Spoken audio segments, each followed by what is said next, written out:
I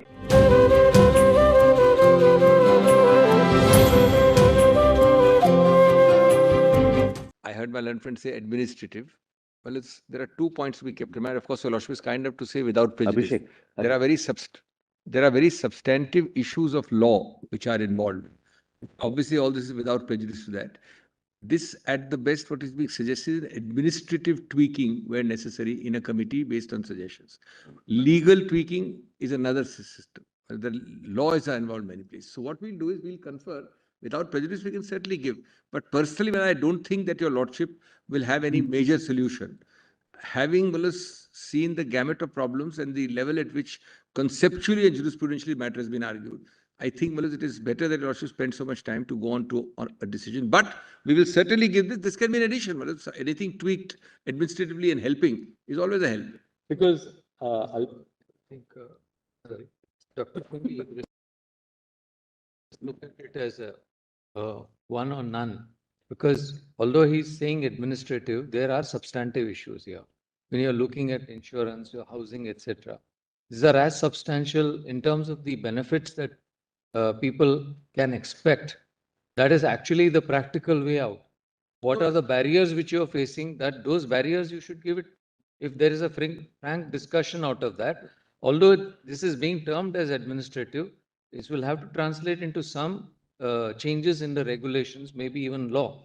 So to what extent they are willing, to what extent? Certainly, but the word administrative I said was that many of them will require substantive changes to law, which I don't think is what my learned friend is saying. What he's suggesting is that a circular may be changed. Office order may be changed. I may be wrong. No, I'm just expressing the intention. Loud thinking of what do I learn. Whichever mode, method, or manner in which that problem, if permissible, can be, my lord, addressed, that's, my lord. There is no existing rule which. Let's come down to some example. I think Dr. Guruswamy made that chart containing of, or even you had presented a chart of the seven items. Some of those don't require substantive. So therefore, certainly. Now, sometimes beginnings are small. No, certainly. Those beginnings could be very substantial in that sense. I bow down. Beginnings are small is absolutely opposite, but whatever little is given by administrative tweaking, certainly it would be welcome. I'm only saying, that this should be seen as a constructive effort towards a convergence. It may not, be a substitute for the larger. That's all that I'm saying. But Dr. Singhvi, one step at a time, while the matter is on. Yes. Immediately, I started by saying that. We will do it. We will. Maybe if there is any statutory tweaking required, depending on the kind of needs that have been highlighted by. Yes. Be open to look. What we are, my lord, right what now, we my will lord, do, not Malad, aware of what we are dealing with. Suppose there, as my lord, very rightly, my lord, pointed out, that it might need change of law. And change of law might need, my lord, some wider issues of recognition of a particular relationship. Then, my lord, we will have to examine whether that can be done. Therefore, Also, also, Dr. Singhvi, the way we are looking at it is that from the drift of the submissions which were made by the learned solicitor on the last occasion, it appears that the solicitor also accepts that, of course, people do have a right to cohabit, and the right to cohabit itself is something which is now an accepted social reality, at least.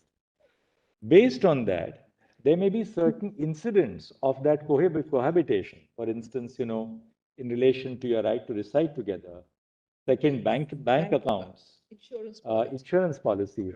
These are practical issues which can be resolved by the government. From your perspective also,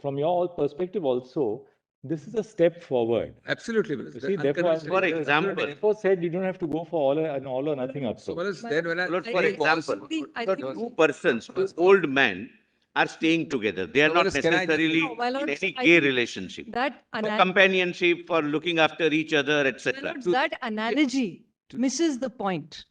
It does not take an assertion of rights for two adults who are self-sufficient to live together. That is an exercise of free will.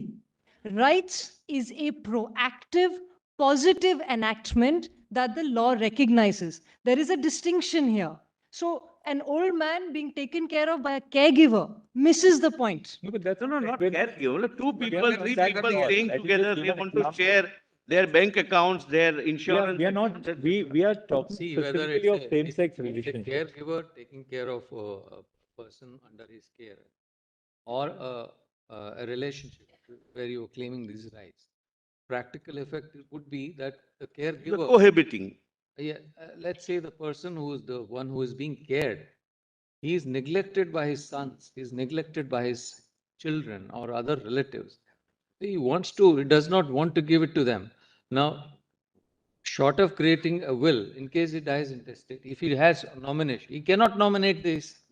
See, today, Be a part of, these are the say, kind medical barriers. insurance. He wants I to bow be a down, part Justice, of medical insurance. but may I just say this, for something as simple as pension, provident fund, gratuity, benefits, that accrues only in a marriage.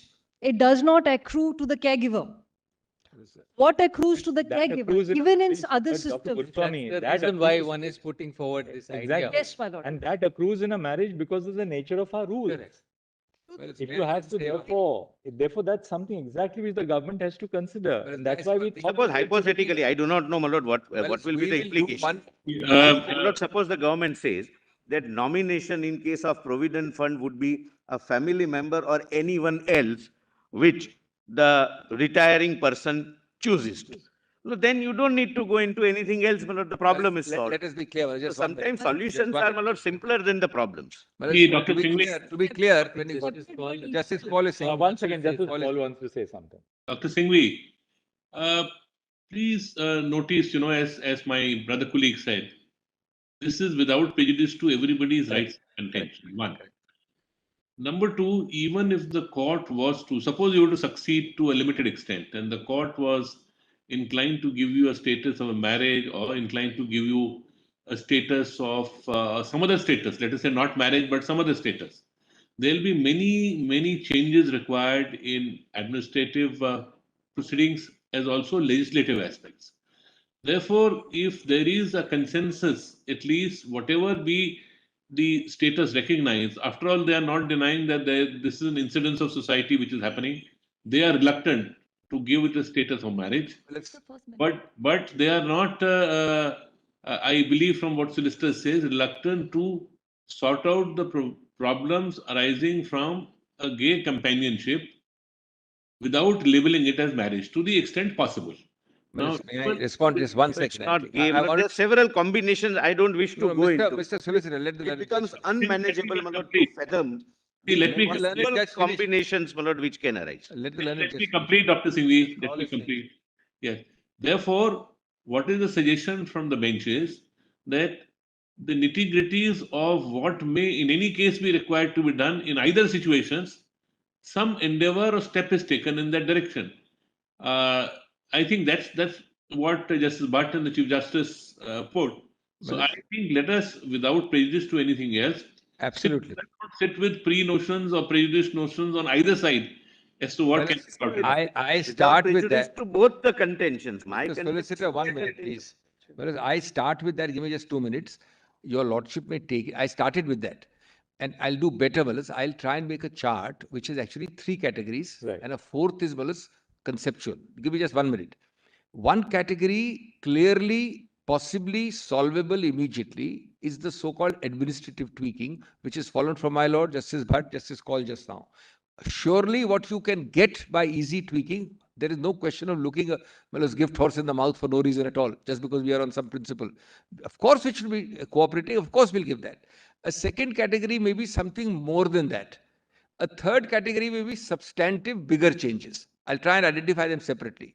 But Bolos, above all these three, so the first category, Lordship will take it, people will meet up, people will make a list, people will share it with the solicitor. We have no problem, we have no ego about it. The fourth idea is important for Lordships, and only your Lordships can decide it. That is the real, the symbolic, the actual meaning of marriage. That nobody can decide except this court, this way or that way. No Malus committee, no circular, nothing can. Now that's the Parliament juristic can. question. 1 second, Mr. Solicitor, 1 second. That's the juristic question.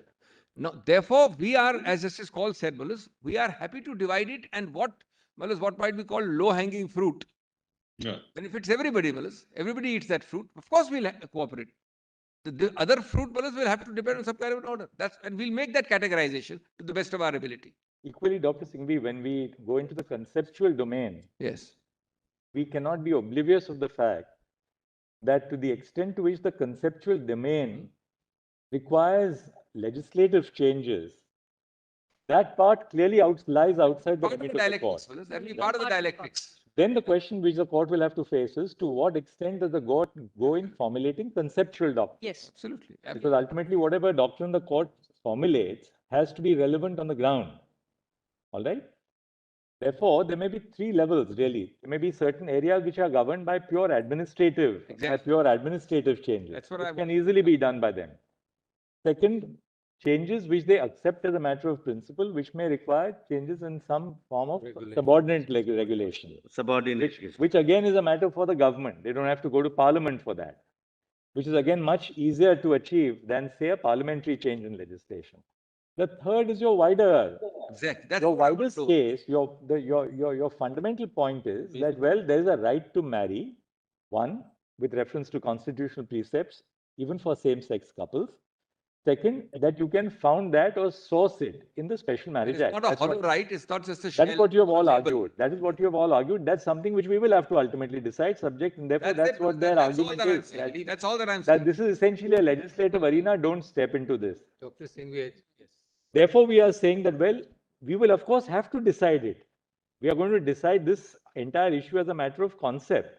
But to the extent to which the government takes the first step forward, there would be a substantial benefit, a substantial advancement in the recognition of the cohabitational relationship of same-sex couples in the country today, which would be a substantial advance beyond what we have today. Yes.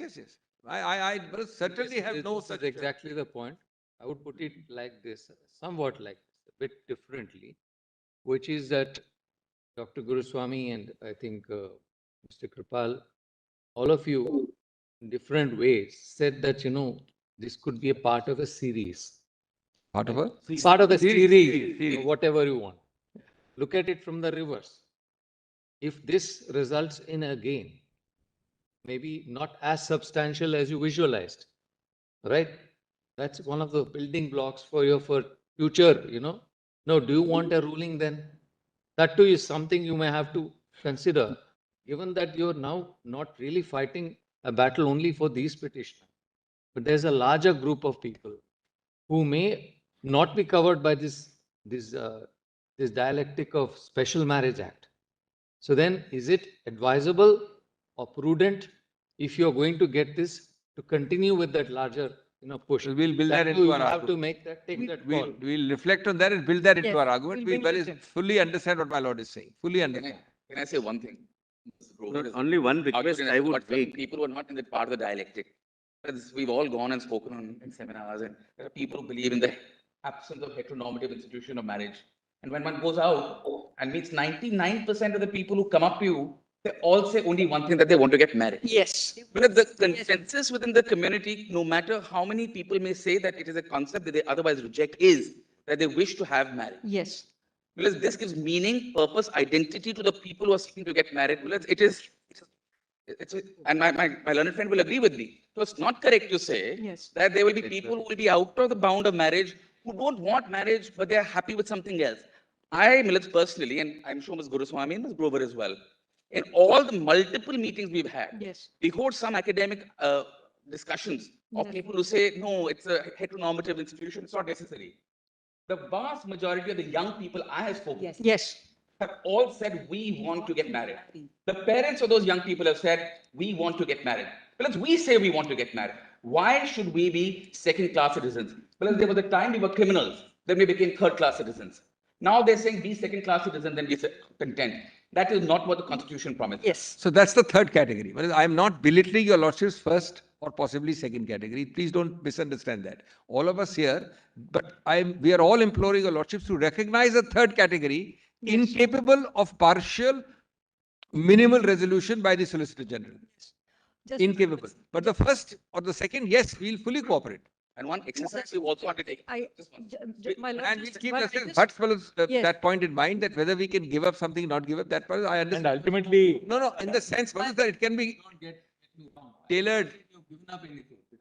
No, for us tailored. My lord, Can I but suggest we also, just we amongst ourselves, all the petitioners are sitting down and we are trying to make some kind of a draft of what is it that we can hope to achieve. So there's a consensus in ourselves. We understand we can't get everything. Because we will put forward some idea of what is it that we hope that this court can give That's us. exactly why we thought that some Well, sort of that's meeting of our some exchange of ideas between all of you would be helpful. consensus is amongst us already that at least Section 4 recognition of marriage has to be given. What rights follow from that, when, how, those modalities. Yes. So that is legislative. My lord, therefore, my lord, I would request. May I just say this, my Lord Justice Bhatt? When I speak at different events around this country, I make it a point to speak in small towns, India. And I make it a point, and young people in our country want marriage. I don't say this as an elite lawyer. I say this having met these young people. Do not let them experience what we have experienced. Every study indicates that in countries where there is marriage equality. On the marriage. Dr. Guruswamy, there's a problem with this line of argument. No. I'll tell you why. We understand the feelings out of which this argument comes. But at a constitutional problem, at the constitutional level, there's a serious problem. If we go by what young people feel as a constitutional court, then we would be subject to volumes and tomes of data on what other people feel. Now, therefore, the great salutary safeguard of constitutional adjudication is that the court has to go by what the Constitution mandates. Correct. And therefore, we don't go by Yes. either popular morality or a segmental morality. We decide what the Constitution says. But this is Because the moment you say that this is what young people feel, I'm sure there'll be people on the other side who are willing to throw tomes of material at us on what the country feels. It's my only. Let's not get into it at all. My lords, this. Therefore, what we were suggesting was this. We get your point that you seek a right to marry. You are also conscious of the fact that a mere declaration of a right to marry is not adequate in itself unless it is implemented by a statutory provision which recognizes, regulates, confers entitlements on those who are married. Therefore, you are conscious of the fact that the implementation of the right, the achievement of progress on the ground depends on whether there is a statutory framework for implementing that right. And therefore, you say located in Section 4. We'll consider that argument. But as we said, suppose we were to come to the conclusion that this argument is not as simple as it appears to be, that there are too many interlinkages with other statutes, including personal law, which we would be treading upon, and perhaps which would lie outside the domain of judicial review. Then what? Then our concern is that, look, everything has to be something which you achieve in incremental steps.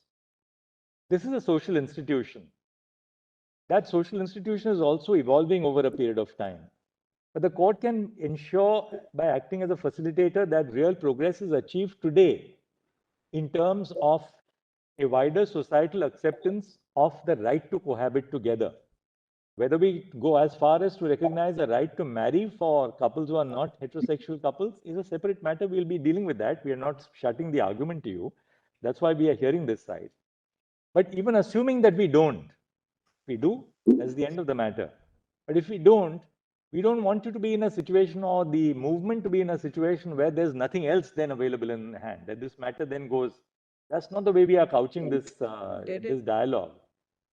See, if you've seen the history, and I think this side, you're all acutely aware of the history, you know better.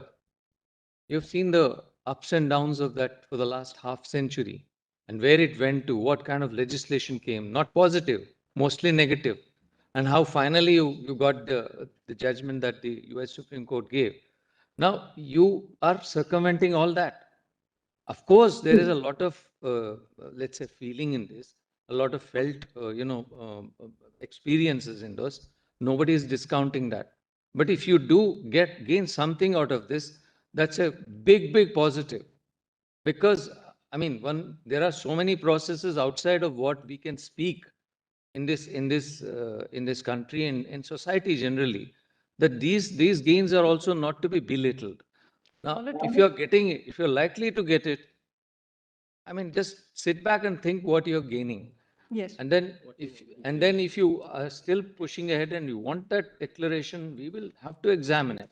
And even this closure or whatever, if this happens, I mean, this is completely, please let me complete. There is no closure What I'm saying is, if there is some quietus to this at this stage, don't see this as the end of the battle, or whatever your movement is, because ultimately, whatever your movement for equal recognition of equality of that would always remain.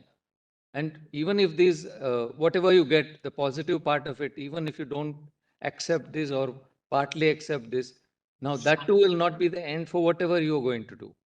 One is speaking generally, not in any manner prejudging it. My lords, in Obergefell and in America, the experience was that after Obergefell, when the Supreme Court gave its broad declaration, broad and firm declaration, the council for the parties then sat with the government, with the administration, and went through each law. And each department sat with them and they went through each law. I'm told it's 710 laws or something, and then sat down line by line and sorted out post the declaration in Obergefell. But that was a different kind of, let's say, working out, because they had to work out what was unconstitutional. Oh, we are literally putting the alphabet together. Yes. That much harder. But my lord, And the even only thing my lord, And not there are only- good not only reasons in mere the laws, minority there were views also. constitutions. There were constitutions which had to be invalidated. But my lords, the only thing I will say In is that fact, we as in my lord, jurisdiction, this we- judgment my learned friend is relying upon, we as a there were jurisdiction, restrictive constitutional- statutes which came before the Supreme Court. but we as Some a states had district Now, restrictive. jurisdiction. Mr. Solicitor, coming My back to lord- your submission, Yes, let's get correct. on with Yes, that. In that's another 10 right. minutes, we'll put Yeah, we'll a put, rejoinder, we'll, we'll we'll put reflect the on- next Yes, batsman please. in, We'll deal and with I believe the Yeah, next my lord, batsman is only, the learned lord, batsman only as well. one request, my lord, to the other side. While giving the suggestions, Lord, I would request them not to give jurisprudential ideas, etc. No, no, not at all. Only- That's for Of us. course not. Only Second and third factual category. problems Obviously. which can be addressed by the Jurisprudential is for this administrative side, but ministry. not that side. There's no delegation of the judicial power of the court. Yeah, yes. That's all. Jurisprudential No, will be there decided. can never be, there can never be. A lot of Singhvi? shoulders are the strongest. But it may not happen, my lord, that the committee doesn't understand what the issue is. Let it be as simple as possible. That's all. Little legal training. Dr. Make Mr. it- Solicitor, make it very we've specific. now heard your submissions. We are now almost at the wrap-up point of your submissions. The jurisprudence which we have considered, and your line of submissions, I think there is an area which, even according to your submissions, then that the court can go into, namely to recognize that same-sex couples would have a right to cohabit together, and cohabit together in a normal, peaceable environment in our country without any form of discrimination, either societal or otherwise. Step two, that the government would, as we now see from your very fair suggestion, that the cabinet secretary, no less than the cabinet secretary, would be going to it, would be recognizing the incidence of that cohabitational relationship. So we can certainly build upon our jurisprudence as going to that level. Question now is, and we don't want to stop them, whether we make that extra mile, which is what they have argued. And we have also argued that, look, this part would be a legislative exercise, don't step into that. So now what else remains? You can Lord, now wrap can I up in 5 conclude in minutes so that we can 15 have minutes? someone else. I'll wrap up in 15 minutes, my lord. Lord, I have filed one note. I'm not going to read it, my lord. At the outset, I may put that caveat, my lord. But there are only 3 points, my lord, which I am making. My lord, note 3, my lord, it circulated yesterday.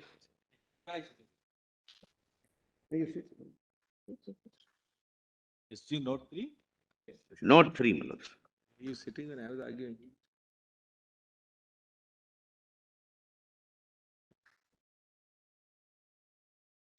Well, I'll just give broad propositions and I'll not read it, my lord, what is not relevant. My lord, my first point, that recognition of marriage is not a fundamental. There's a note one. I'm so sorry. my नहीं, lord. उसके नीचे है. Note 3, my lord. Notes by Mr. Mehta. उसके बाद नीचे है थोड़ा सा. Lord, Yeah, this was cited last. the title is closing points. Closing points. My lords are No, closing arguments. Closing arguments. closing points. my lord. Yeah. Closing arguments. Yes. And my lords, my lord, I am obeying the continuing mandamus, my lord. I am This one. using the iPad, my lord. That's good. So a weak student, my lord, in at least schools I studied, used to get 5 extra marks for good handwriting. My lord, I need 5 extra marks, my lord, for using this one on the lighter side. But my first proposition is right to get a particular social relationship recognized as a marriage is not a fundamental right, my lords. Let's read it quickly. Let's read the note. Yes, but I'll just quickly, my lord, go through. It is submitted that over and above marriage, there are whole host of human relationships which exist in society, which may in some cases be even more valuable than marriage. The statutory law in any country in the world does not regulate all human relationships. The said relationship may be extremely important from the perspective of life and liberty and the dignity attached to it, and may further even have a more profound impact on the life of a person. However, sans a legitimate state interest, legislatures across the world have left a whole host of human relationships completely outside the legislative purview, denying any legal recognition to the same. It is submitted that the presumption, therefore, cannot be that the state is obliged to recognize all human relationships. Rather, the presumption has to be that the state has no business to recognize any personal relationships unless the state has a legitimate state interest in regulating the same. Even for heterosexual couples, it's their intimate relationship state had no business to regulate or recognize. Why the recognition came? Marriages used to take place even prior to 1956 because the court felt that we will have to regulate. You cannot be at free will marry at any stage, any time, at any age. You cannot marry as many times as you want. You cannot just say bye bye and leave the relationship. You can part with your spouse only on certain grounds. When you are in a relationship, the children might be there. Who will take care of the children? So the question of custody needs regulation. Who will pay the alimony to whom? So alimony provisions came. So state should step in only when the state feels that it is in legitimate state interest to regulate a relationship, and therefore recognition is only a consequence of that decision. Lord, hypothetically, Lord, para 3, it would be possible for a new religion, Lord, suppose new religion comes, to provide for a new form of marriage and new ceremonies for the same within the heterosexual fold. Lord, marriage, Special Marriage Act or Hindu Marriage Act doesn't provide for any particular mode of marriage. Except, Lord, in case of Hindu Marriage Act, it is that Saptapadi, etc. But suppose, Lord, someone just garlands each other in a temple. It's a valid marriage. Lord, would a new law providing for a new mechanism be under an obligation? New religion providing for a new mechanism of marriage be under an obligation that would be having a right that the legislature must accept that kind of a marriage as well? The answer would be no. Lord, thereafter, my Lord,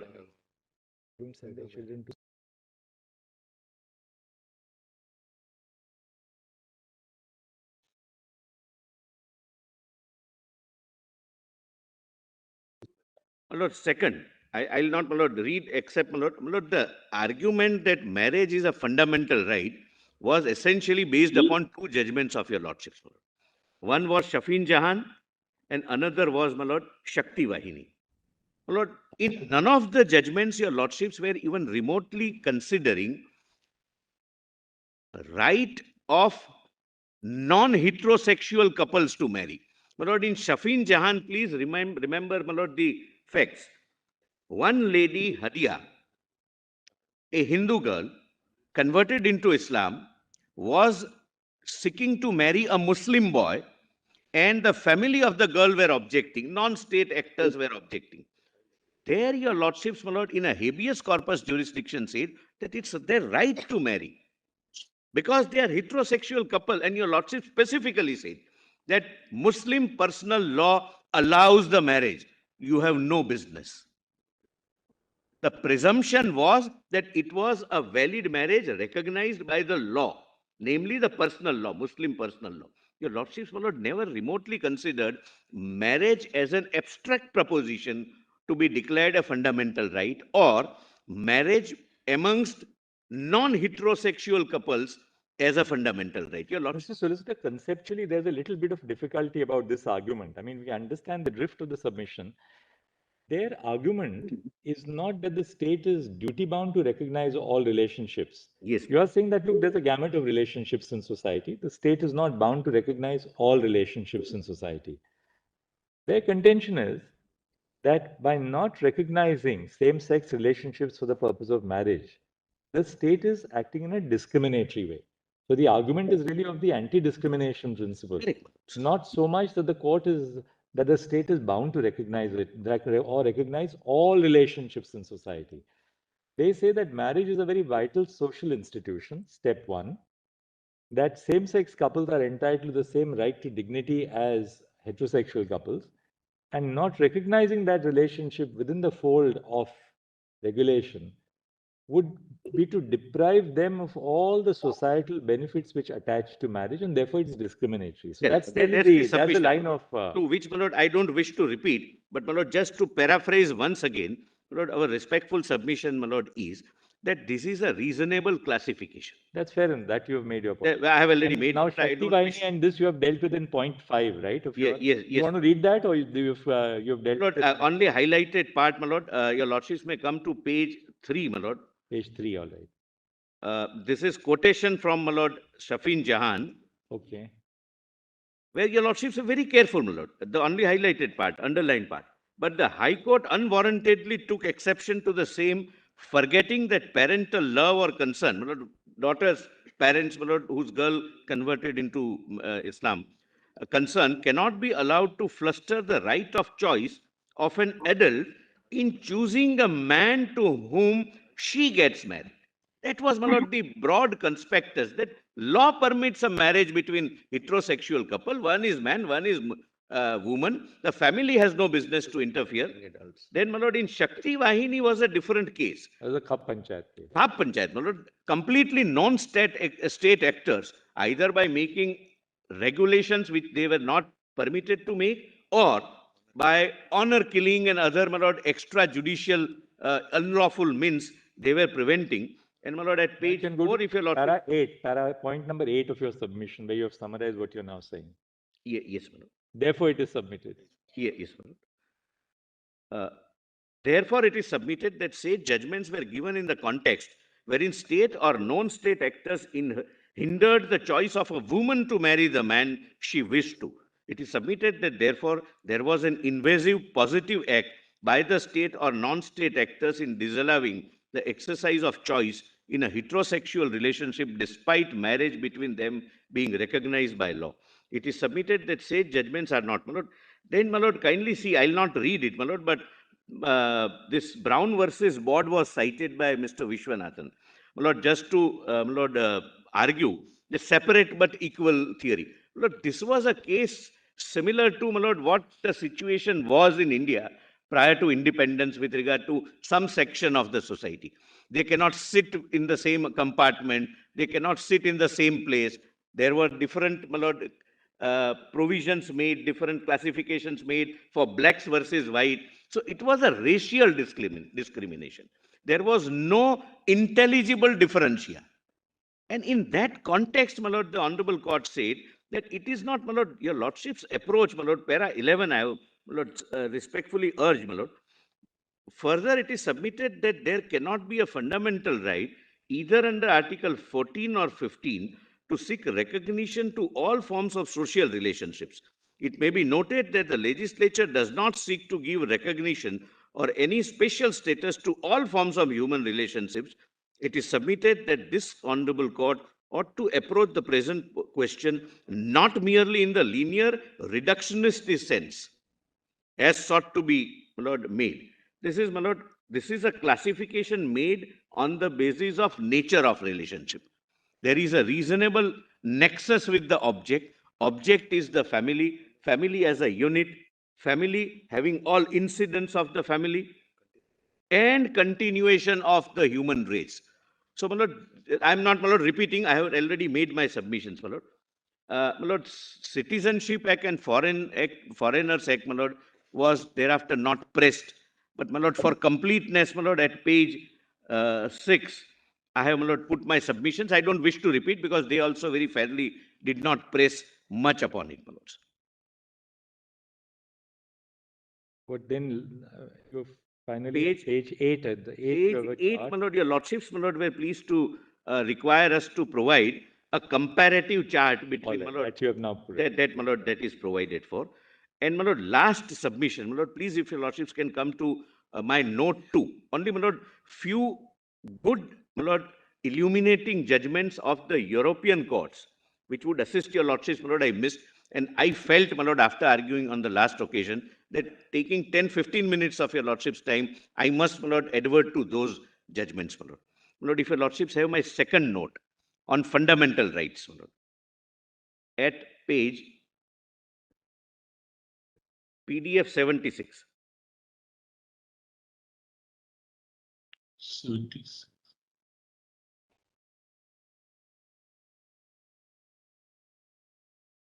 And this is the last submission, my lord. I'll not trouble your lordships anything further. But some judgments, my lord, would really assist your lordships. The European Convention and its gradual development, that part? Yes. Lord, may I read 142? In Europe, and the European Court of Human Rights has its seat in so and so and is tasked with the compliance by the member states of the European Convention on the Protection of Human Rights and Fundamental Freedoms. The European Court, in the manner, provides an additional forum to litigant to enforce the rights under the ECHR against the against the nation state which is a member of the convention. The ECHR was entered into force in 1950 and is the main treaty which sets out the civil and political rights and freedoms of European states agree to ensure for people living within their jurisdiction.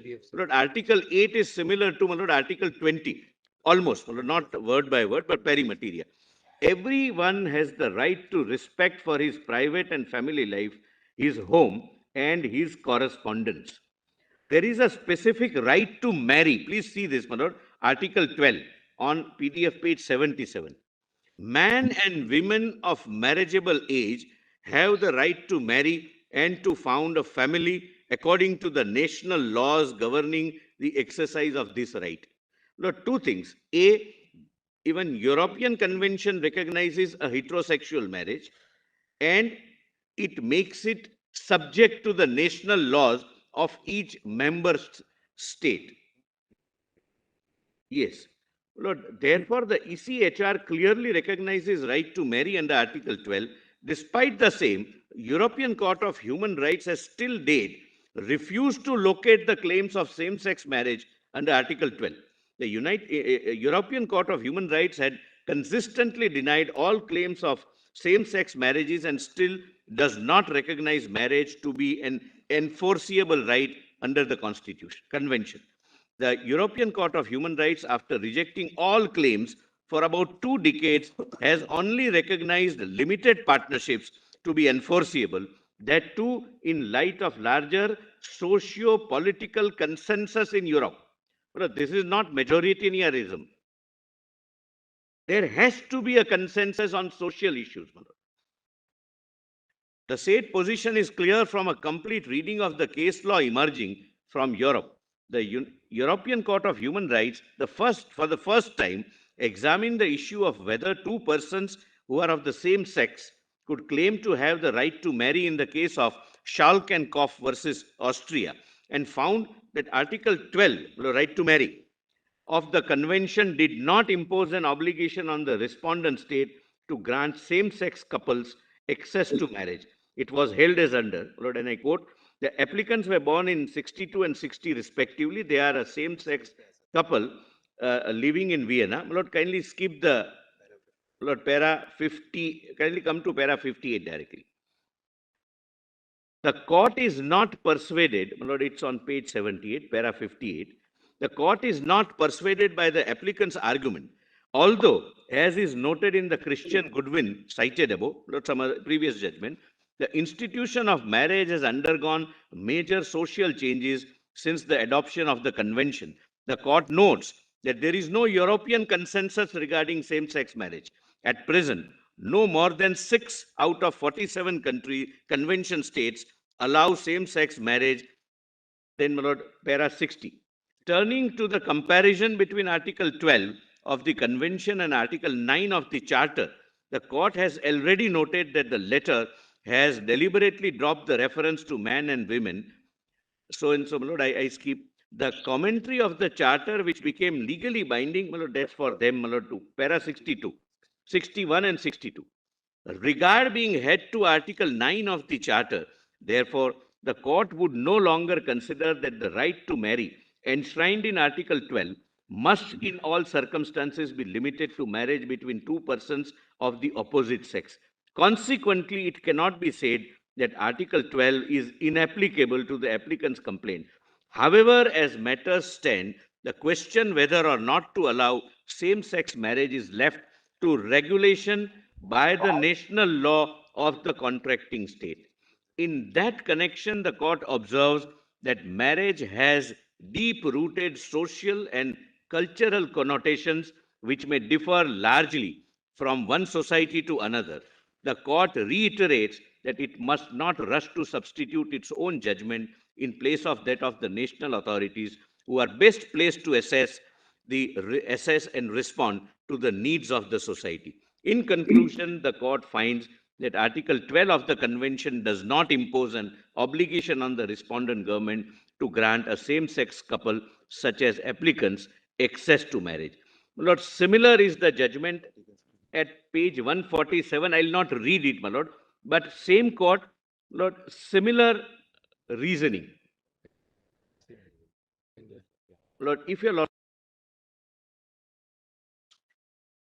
This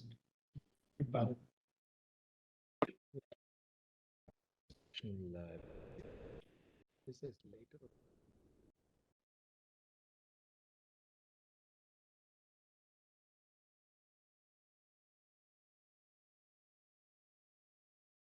has relied upon this judgment, my lord. दिखना है Sir, Solicitor, we've seen it. Your lordships have seen other judgments, but only one thing. Last, my lord, one page, para 148, my lord, that Oliari judgment which was relied Yes. upon. My lord, there the court, my lord, this was not read before your lordship, therefore it's my duty.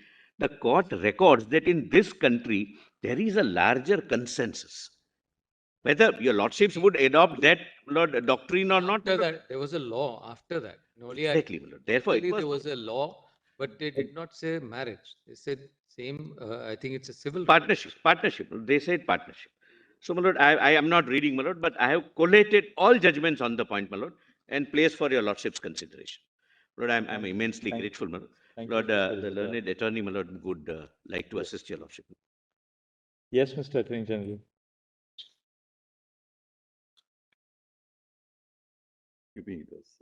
I shared two notes by mail and also my separate compilations, which before I go into that, give me my copies to everybody. Please give copies to everybody.